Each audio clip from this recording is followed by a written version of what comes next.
हमारे पास राजस्व गांव है, 58,000 से अधिक ग्राम पंचायतें हैं, 75 जनपद हैं, 826 विकास खंड हैं। इन सभी को अगर ध्यान में रखेंगे तो देश के अंदर ग्रामीण अर्थव्यवस्था वाला कोई राज्य है जिसकी आज भी 75% आबादी ग्रामीण क्षेत्र में निवास करती है और वहां की अर्थव्यवस्था का आधार वहां की ग्रामीण अर्थव्यवस्था ही है। वहां पर उन 100 आकांक्षात्मक जनपदों को चयन करके जो विकास की प्रक्रिया में पीछे छूट गए थे, उन्हें सामान्य जनपदों की, सामान्य विकास खंडों की तर्ज पर विकसित करने के लिए जो कार्यक्रम बनाया गया है, उसके लिए 100 सीएम फेलोज को आज हम वहां पर तैनाती दे रहे हैं, जो वहां पर अगले कुछ वर्षों के अंदर अपना परिणाम देंगे और अपने कार्यक्रमों के साथ प्रदेश सरकार की विकास की यात्रा में सहभागी बनेंगे। हम सब जानते हैं 2018 में आदरणीय प्रधानमंत्री जी ने नीति आयोग को आदेश दिया था कि देश के अंदर जो 600 जनपद हैं, इनमें से कितने ऐसे जनपद हैं जो आज भी आकांक्षात्मक हैं। उन आकांक्षात्मक जनपदों के लिए कुछ पैरामीटर तय किए गए थे। शिक्षा है, स्वास्थ्य और पोषण है, कृषि और जल संसाधन है, स्किल डेवलपमेंट का है, वित्तीय समावेशन यानी फाइनेंशियल इंक्लूजन का है। ये 6 अलग अलग क्षेत्र में 75 इंडिकेटर के साथ उस समय नीति आयोग ने एक व्यवस्था बनाई थी कि इन 112 जनपद ऐसे चयनित हुए थे पूरे देश के अंदर जिन जनपदों को विकास की आवश्यकता थी, सपोर्ट की आवश्यकता थी, सहयोग की आवश्यकता थी, जिससे वो सामान्य जनपदों की श्रेणी में आ सके। और उन 112 में से 8 जनपद उत्तर प्रदेश के थे। उत्तर प्रदेश के अंदर जब 8 जनपदों को सामान्य जनपदों की तर्ज पर आगे बढ़ाने के लिए कार्य करने की बात सामने आई थी, नीति आयोग की टीम यहां आई थी, मेरे साथ बैठी थी। प्रारंभ में मेरी भी समझ में नहीं आ रहा था क्या है ये सब, लेकिन हमने प्रयास किया और प्रयास करने के बाद जब कार्य प्रारंभ हुआ तो कार्य प्रारंभ होने के बाद अब आश्चर्य करेंगे कि हमने कुछ चीजें तय की। मैं अपने उस समय मंत्रिमंडल के सभी सहयोगियों के साथ बैठा, सरकार के सभी अधिकारियों के साथ बैठा और मैंने कहा सबसे पहली शर्त तो होनी चाहिए कि वहां पे पूरा मैन पावर हो, वहां पे अधिकारियों की कमी न हो, शिक्षा में, स्वास्थ्य में, कृषि विभाग में, जल संसाधन विभाग में, स्किल डेवलपमेंट के लिए वहां पर कुछ कार्यक्रम हम चलाएं। अन्य क्षेत्रों में भी जो हमारे वित्तीय समावेशन के लिए बैंकर्स के साथ हमारी बैठकें होती थी, नियमित बैठकें होती थी, मैं स्वयं उसकी समीक्षा करता था।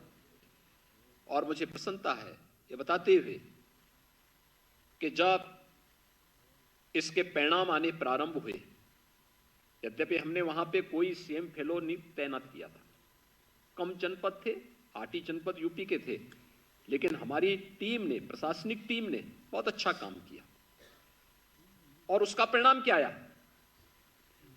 कि देश के अंदर जिन 10 जनपदों ने सबसे अच्छा काम किया, उन 10 जनपदों में से पहले 5 जनपद उत्तर प्रदेश के थे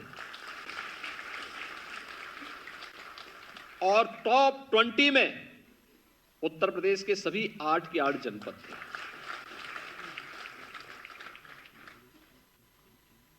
यानी नियमित मॉनिटरिंग और शासन के द्वारा कोई अतिरिक्त पैसा नहीं दिया गया। प्रधानमंत्री जी की शर्त थी कि कोई पैसा अतिरिक्त नहीं देना है, कन्वर्जन के माध्यम से सारे कार्य होने हैं और परिणाम हम सबके सामने। और ये रिजल्ट ये बताता है कि समस्या पैसा नहीं है, समस्या उसके नियोजन की और उचित समीक्षा और उसकी उचित मॉनिटरिंग की है। और जैसे ये कार्य प्रारंभ हुआ, परिणाम सामने आता हुआ दिखाई देने लग गया। और इसीलिए हम सब ने उसी से प्रेरणा प्राप्त करके आदरणीय प्रधानमंत्री जी की प्रेरणा से, उनके मार्गदर्शन में, ऐसे जो 826 विकास खंड हैं, उन विकास खंडों में भी 100 ऐसे चयन किए जो इन सभी पैरामीटर्स में पीछे छूट गए। उनको विकास की मुख्य धारा के साथ जोड़ने के साथ साथ सामान्य जनपदों की तर्ज पर हम आगे विकसित कर सके, इस पर कार्य प्रारंभ करने के लिए हम लोगों ने नियोजन विभाग में डैशबोर्ड बनाया, चयन की प्रक्रिया प्रारंभ की। और मुझे सबसे अच्छी प्रसन्नता इस बात की है कि 26,000 से अधिक लोगों ने इसके लिए आवेदन किया। चयन होने थे 100। और यह भी हर व्यक्ति जानता था कि जो चयन होना है, उन्होंने एक शोधार्थी के रूप में काम करना है, इंडिपेंडेंट नहीं, वहां ब्लॉक की टीम के साथ में एक समन्वय, टीम वर्क दिखना चाहिए। उस टीम वर्क के साथ उनको कार्य करना है। और वहां पे शासन उनको इस दौरान एक निश्चित मान दे देगी, लेकिन उनको अपने हर एक गतिविधि को प्रतिदिन अपडेट करना पड़ेगा। कहां का विजिट किया, वहां के परिणाम क्या है। ये इस देश से जो 100 सीएम फेलो चयनित हुए हैं, विगत कुछ दिनों से इनकी ट्रेनिंग के कार्यक्रम यहां पर ग्रामीण संस्थान में, पंडित दीनदयाल उपाध्याय ग्रामीण विकास संस्थान में इनके ट्रेनिंग के कार्यक्रम संपन्न हुए। और संपन्न होने के बाद आज उन्हें टैबलेट वितरण का कार्यक्रम के साथ ही उसके लिए नियुक्ति के लिए अधिकृत भी किया जा रहा है कि वे लोग इसके बाद जाएंगे, नियोजन विभाग के मार्गदर्शन में वहां पर कार्य करेंगे, अपनी ब्लॉक की टीम के साथ समन्वय बनाते हुए वहां कार्य करेंगे। जिले के अंदर सीडीओ, क्योंकि केवल 34 जनपदों में ये 100 विकासखंड आए हैं, वहां के सीडीओ को इसका नोडल अधिकारी बनाया गया है। बीडीओ और उनकी पूरी टीम के साथ उन्हें काम करना है और उस कार्य के परिणाम को प्रतिदिन अपलोड करते हुए नियोजन विभाग के डैशबोर्ड के माध्यम से करना। डैशबोर्ड का हम प्रतिदिन अवलोकन कर सकते हैं कि कहां पे क्या प्रोग्रेस है, और उस प्रोग्रेस के आधार पर फिर रैंकिंग होगी, कौन किस विकास खंड की क्या रैंकिंग है, उसमें क्या सुधार हुआ है। और फिर नीति आयोग की तर्ज पर उन्हें इंसेंटिव देने की कार्रवाई भी हम उन विकास खंडों को अतिरिक्त भी देंगे कि उन्होंने ये काम किया, उसके लिए हम एक सहयोग करने जा रहे हैं, इसमें करने एक सहयोग करने जा रहे हैं। इस दिशा में हमें इसको आगे बढ़ाना होगा। इसमें कुछ चीजें हैं जिस पर, एक तो जो 100 फेलोज हैं, इनसे सबसे मैं कहूंगा उनके लिए शोध का एक अवसर भी है। ये ग्रामीण विकास में शोध का एक अवसर, पूरा एक विकास खंड उनके लिए कार्य करने के लिए मिलेगा। ग्रामीण विकास के लिए इससे अच्छा मॉडल आपके पास नहीं हो सकता। उत्तर प्रदेश जैसी बड़ी आबादी का राज्य, आप सब जानते हैं, राष्ट्रपिता महात्मा गांधी के ग्राम स्वराज की परिकल्पना को हम साकार कर सकते हैं। और उन्हें साकार करने के लिए भारत की ग्रामीण अर्थव्यवस्था किसी कालखंड में भारत की अर्थव्यवस्था के आधार हुआ करती थी।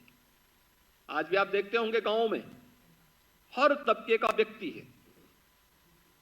जाति अलग हो सकती है, मत और मजहब अलग हो सकते हैं, पूजा पद्धति अलग हो सकती है, लेकिन पूरा गांव एक परिवार की भांति काम करता हुआ दिखाई देता है। यह आवश्यक नहीं कि किसी के पास जमीन है और किसी के पास नहीं है तो हम इसकी जमीन को बांट के उसको दे दें। नहीं, इसके पास जमीन है तो दूसरे के पास स्किल है, ये दोनों मिलकर के काम करते थे, परिणाम सामने आता था। गांव में कोई खेती कर रहा है तो कोई बाजार के साथ जुड़ा हुआ है,